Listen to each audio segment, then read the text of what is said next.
বন্ধুরা সবাই কেমন আছো? আশা করি তোমরা সবাই ভালো আছো। যে যেখানে আছো অনেক আনন্দতে আছো, আর আমিও অনেক আনন্দতে আছি, খুশিতে আছি, ভালো আছি। আর আমার গলাটা আজকে একটু খারাপ, কালকে কান্নাকাটি করেছি। তো চলো আজকে কি রান্না করছি তোমাদের সঙ্গে শেয়ার করব। আর এখন বাজে দুপুর, মানে 2টার কাছাকাছি হতেই যাচ্ছে, 2টা বাজতে যাচ্ছে। তো ছেলেকে ঘরে যে কুলার দেখতে পাচ্ছ হালকা হালকা, কুলারের কাছে ঘুমিয়ে আছে ছেলে। মেয়ে স্কুল গেছে। তো সকালে কালকের ভিডিও যারা দেখেছো, তো কালকে মাছটা দিলিয়েছিলাম।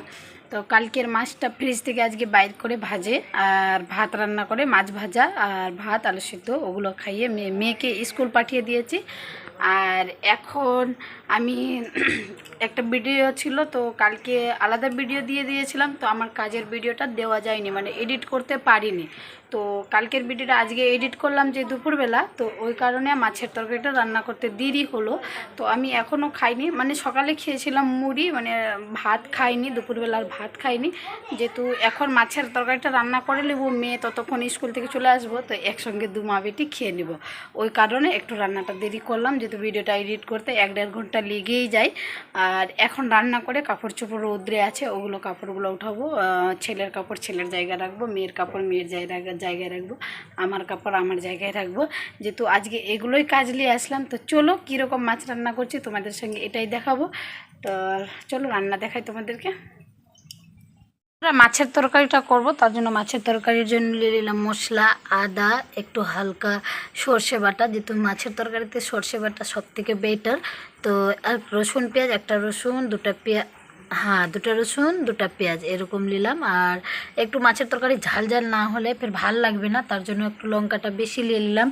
আর যেদিন ফিক্কা রান্না করছি ছেলে মেয়ের কথা ভাইবাতে, ছেলে মেয়ে তো একদমই খাচ্ছে না, আরও উল্টে আমারও খাওয়া যাচ্ছে না। তো মাছের তরকারিটা আলু দিয়ে তরকারি করব বন্ধুরা, খালিয়া মাছ আছে, যেহেতু মাছের তরকারিটা খালিয়া মাছ দিয়ে করলে হবে না। আর এটা কড়াই হলো আমার যে সিলভারের। তো এই কড়াইটা আমি যখন প্রথম আলাদা হয়েছিলাম তখন নিয়েছিলাম। তো এখানে আমার প্রবলেম থাকার কারণে আমার কড়াইগুলা মানে ভালো মতো ঘষতে পারি না। আগে তো বড় ছিল টিউমার, অপারেশন করার পরেও আমাকে যদি মানে এরকম করি কি না তো অসুবিধা হয়, তার জন্য আমি রিস্ক নিই না। তো ওটার জন্য কড়াইগুলো এরকম হয়ে গেছে তেল বসে। আর এখানে ভাত রান্না হয়ে গেছে, মেয়ে খেয়েছে, ছেলে খেয়ে সকালে ভাতটা রান্না করেছিলাম, তো ছেলে খেয়ে ঘুমালো আর মেয়ে খেয়ে স্কুল গেছে। এখন আমি মাছের ঝোলটা করব, তারপরে আমি ভাত খাবো।